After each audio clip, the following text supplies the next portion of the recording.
You're listening to Soap Dirt, the latest in television entertainment news. Hey there, Days of Our Lives fans. Melinda from Soap Dirt, and I've got your weekly prediction edition.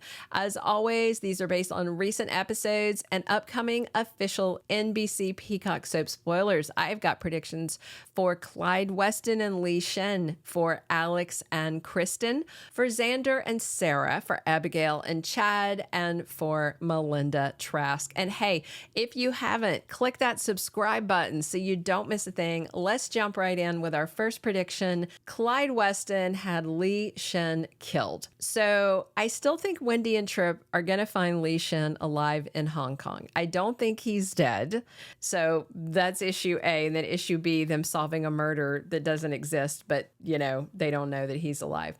There are photos of Remington Hoffman back at work on the NBC soap set. So no matter where he is at the moment, Li Shin is alive, but the DA of Salem doesn't know that, and he is still keeping Gabby Hernandez in jail. So we've got this whodunit that, to me, smells like some off-kilter, poorly written junk by the replacement writers when Ron Carlivati was out during the WGA strike. And because they shoot 6 months out, that's why we're seeing replacement writer stuff now on days, when the replacement writer stuff all ended months ago on the other soaps. So spoilers for last week had Harris noticing blood on the drug journal, so he turned it over to the cops. And spoilers for this week from the promo say they found Li's blood on the journal. So that ties Li's murder to Gil, who, as far as we know, didn't even know Li Shin, and that ties it to Clyde Weston, who did know who Li Shin is. Wednesday, May 15th, Rafe tells EJ who he thinks really killed Li Shin, and Rafe and Ava discuss it as well. And it's her that says she's pretty sure she knows who killed him. And I bet she's going to say it was Gil on Clyde's orders. So I wonder if the replacement writers change things around and decide to make it that Clyde ordered Gil to kill Li Shin, then send the text to Gabby to come over so they could frame her for the murder. So Clyde would have leverage over Stefan to use for his drug business, since his brother is the DA. And of course, Clyde hates EJ and vice versa. And then when Gil was killed, that pushed Stefan into the forefront. Clyde might have been planning to keep him in his back pocket as leverage, but then with the killing, he put him on the front burner. That's what I think. But Gabby is going to be out soon, and Li is not really dead. All right, my second prediction. Alex Kiriakis dumps a very irritated Kristen DiMera. Last week, when word about Victor's will being done with probate came through, and that means all the inheritances are going to be distributed, gold-digging Theresa Donovan was giddy, saying they were set for life. But then Alex went over to celebrate by sliding into Kristen DiMera's sheets more than once. They did not get out of that bed for a while. He left Theresa at home waiting on champagne while he was having some afternoon delight. Tuesday, May 14th, spoilers for this week, have Theresa telling Alex they should get back together. And Constantine, of course, is worried he won't get Maggie's money. And so he wants her to get Alex's and hand him a huge chunk of it to buy his silence, because she altered the will, changing it from Xander to Alex. So I do know that Theresa and Alex definitely get back together. And reportedly, we have a summer wedding for Alex and Theresa, but the truth comes out at the ceremony and blows up everything. So I think Alex may be ready to end his physical fling with Kristen and get back with Theresa, the woman that he thinks he loves. But she had been teasing him and not putting out. So he turned to eager beaver Kristen with their whole make them jealous plot. And Kristen might be annoyed when he slides out of her sheets and back into Theresa's without a backward glance. But then again, that was their plan, right?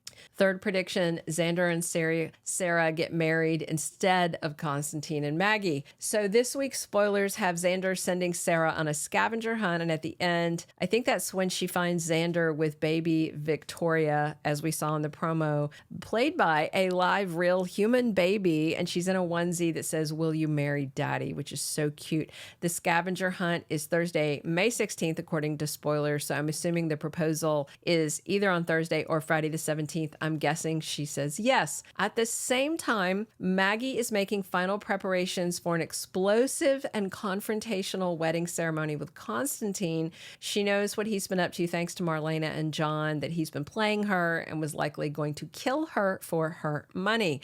So she plans to expose and humiliate him at the altar, which sounds great. I wonder if he will also be arrested.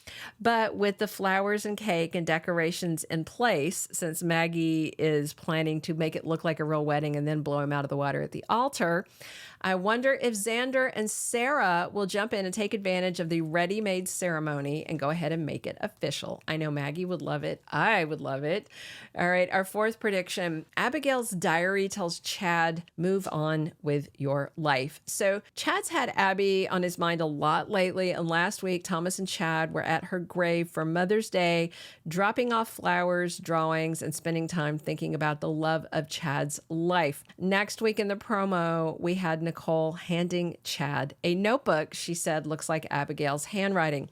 It is Abby's diary. Wednesday, May 15th, according to spoilers, is when Nicole gives it to him. So I'm certain he's going to read it. And I just wonder if Abby gives him permission to move on. If she says something like, if anything ever happened to me, I would want my husband to move on, find new love, find a new mom for the kids, something like that. And we have this new girl, Marin, coming soon, AnnaLynne McCord's character, who, by her description, sounds like Abby 2.0, angelic in appearance with eyes only for one guy, although many want her. So is she Abigail reincarnated? Maybe. And him finding Abby's diary just before this new chick starts has me thinking that he might finally be ready to move forward. Our fifth and final prediction, Melinda Trask gets her DA job back. DiMera's life is about to implode. He has been on a path that's a just dark, hateful, and unnecessarily douchey path for the better part of a year.